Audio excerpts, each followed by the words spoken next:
दोस्तों, कल का दिन भारतीय शेयर बाजार के लिए गेम चेंजर साबित हो सकता है। इलॉन मस्क की नई पार्टी से लेकर अडानी के फंड रेजिंग और सुज़लोन के मर्जर तक हर खबर का असर सीधे आपके पोर्टफोलियो पर पड़ेगा। तो क्या आप तैयार हैं कल की ट्रेडिंग के लिए? चलिए जानते हैं वो सारी ब्रेकिंग अपडेट्स जो आपको अभी जाननी चाहिए। दोस्तों, इलॉन मस्क ने धमाकेदार ऐलान कर दिया है कि वो अपनी नई पॉलिटिकल पार्टी लॉन्च कर रहे हैं और इसका नाम है अमेरिका पार्टी। अब तक अमेरिका में सिर्फ दो ही बड़ी पार्टियां हैं, डेमोक्रेट्स और रिपब्लिकन्स। लेकिन मस्क तीसरी बड़ी ताकत बनकर उभरना चाहते हैं। उन्होंने पहले ही कहा था कि बिग ब्यूटीफुल बिल पास होते ही वो ये कदम उठाएंगे और अब वो बिल पास हो चुका है। लेकिन एक बड़ी बाधा यह है कि मस्क अमेरिकी राष्ट्रपति नहीं बन सकते क्योंकि उनका जन्म अमेरिका में नहीं बल्कि साउथ अफ्रीका में हुआ है। अमेरिकी संविधान के अनुसार राष्ट्रपति बनने के लिए आपका जन्म अमेरिका में होना जरूरी है। अब सवाल यह है कि मस्क की इस राजनीतिक एंट्री का असर उनके बिजनेस पर क्या पड़ेगा? टेस्ला और स्पेसएक्स जैसी कंपनियां अमेरिकी पॉलिसीज पर बहुत हद तक निर्भर हैं। अगर राजनीतिक समीकरण बिगड़े तो सब्सिडीज और सरकारी सपोर्ट खतरे में पड़ सकते हैं। डोनाल्ड ट्रंप पहले ही चेतावनी दे चुके हैं कि अगर मस्क ने ऐसा किया तो उन्हें भारी कीमत चुकानी पड़ेगी। तो आने वाले समय में मस्क के लिए राह और मुश्किल हो सकती है। अडानी ग्रुप RS 1,000 करोड़ जुटाने की तैयारी।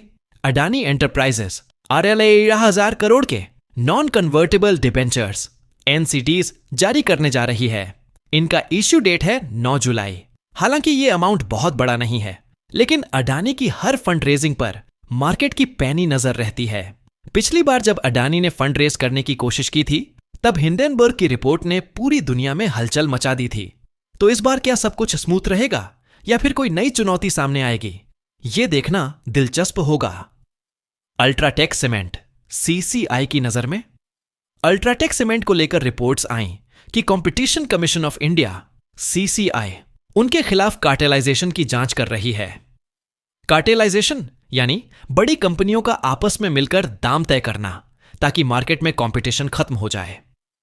अल्ट्राटेक ने इन आरोपों को पूरी तरह से खारिज किया है और कहा है कि हमें CCI की तरफ से कोई नोटिस नहीं मिला है और न ही किसी जांच की पुष्टि हुई है। फिलहाल यह खबर अफवाह ही लग रही है, लेकिन अगर CCI की तरफ से कोई एक्शन आया तो इसका असर अल्ट्राटेक के शेयर पर जरूर पड़ेगा। परस डिफेंस स्टॉक स्प्लिट के बाद क्या हुआ? परस डिफेंस ने हाल ही में स्टॉक स्प्लिट किया। 4 जुलाई को इसका एक्स डेट था। इसके बाद शेयर कुछ समय के लिए नीचे आया, जो कि स्टॉक स्प्लिट के बाद आमतौर पर होता है। लेकिन फिर मार्केट में करीब 8% की तेजी भी देखने को मिली, यानी निवेशकों का भरोसा कंपनी में बना हुआ है। BEML रूस और उज्बेकिस्तान से बड़ी डील। BEML ने 2 नए ऑर्डर्स हासिल किए हैं जिनकी कुल वैल्यू है 6.23 मिलियन। ये डील्स रूस और उज्बेकिस्तान की ओर से आई हैं और कंपनी के इंटरनेशनल बिजनेस को मजबूत करेंगी। कोचिन शिपयार्ड Hyundai के साथ साझेदारी। कोचिन शिपयार्ड ने Hyundai के साथ MOU साइन किया है। इसके तहत वे बड़े कार्गो वेसल्स बनाएंगे। यह डील भारत के शिप बिल्डिंग सेक्टर के लिए एक बड़ा कदम है। कंपनी का ग्रोथ पोटेंशियल अब और ज्यादा मजबूत नजर आ रहा है। जोमाटो नए CEO की एंट्री। जोमाटो ने मैनेजमेंट में बड़ा बदलाव करते हुए आदित्य मंगला को नया CEO नियुक्त किया है। उन्होंने राकेश रंजन को रिप्लेस किया है। यह बदलाव ऐसे समय पर हुआ है जब जोमाटो नए प्रोजेक्ट्स में निवेश कर रहा है, जैसे लो कॉस्ट एयरलाइंस और क्विक कॉमर्स। अब देखना होगा कि मार्केट इस खबर को कैसे रिएक्ट करता है। OPEC प्लस क्रूड सप्लाई बढ़ी। OPEC प्लस ने सभी को चौंकाते हुए घोषणा की कि वे क्रूड ऑयल की सप्लाई बढ़ाएंगे। इससे शॉर्ट टर्म में क्रूड की कीमतों पर दबाव आ सकता है।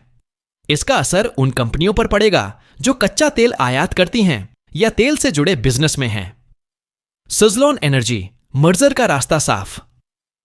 सुज़लोन एनर्जी अपनी 100% होल्डिंग वाली सब्सिडियरी सुज़लोन ग्लोबल सर्विसेज को खुद में मर्ज कर रही है।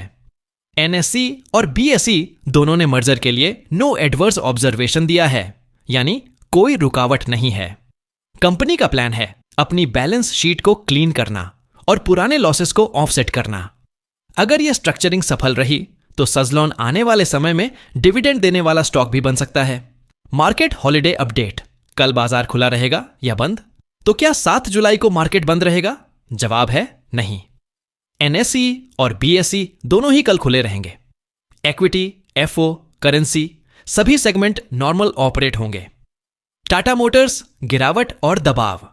टाटा मोटर्स का स्टॉक पिछले कुछ समय से दबाव में है।